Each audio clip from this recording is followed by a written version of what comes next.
ఈ మోకాళ్ళ నొప్పులతో ప్రతి ఒక్కరు ఇబ్బంది పడుతున్నారండి.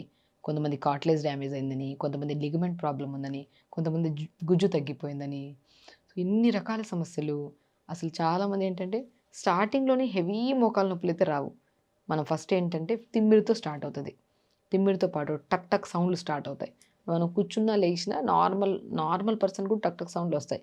కానీ ఒకసారి టక్ అని రిలీజ్ అయిన తర్వాత మళ్ళీ అది ఫార్మ్ అవ్వడానికి అట్‌లీస్ట్ ఒక 15-20 మినిట్స్ పడతది. కానీ వీళ్ళలో అలా కాదు. కూర్చున్నా, నిలబడినా, ఇటు బాడీ ఇటు ఇటు మూవ్ చేసినా కూడా నొప్పొచ్చేస్తుంటదనమాట. లైక్ టక్ టక్ సౌండ్‌లొస్తుంటాయి. అది కాస్త మనం నెగ్లెక్ట్ చేశామనుకోండి, తిమ్మిరిలాగా అదేదో నడుస్తున్నప్పుడు చిన్న డిస్కంఫర్ట్‌నెస్ స్టార్ట్ అవుతది. అంటే కంఫర్టబుల్‌గా నడిచే నడకకి, డిస్కంఫర్ట్‌నెస్ నడకకి కొద్దిగా డిఫరెన్స్ ఉంటది కదా! ఆ డిఫరెన్స్. అది కూడా నెగ్లెక్ట్ చేశామనుకోండి, ఇంకా స్టార్ట్ అవుతాయి మోకాళ్ళ నొప్పులు.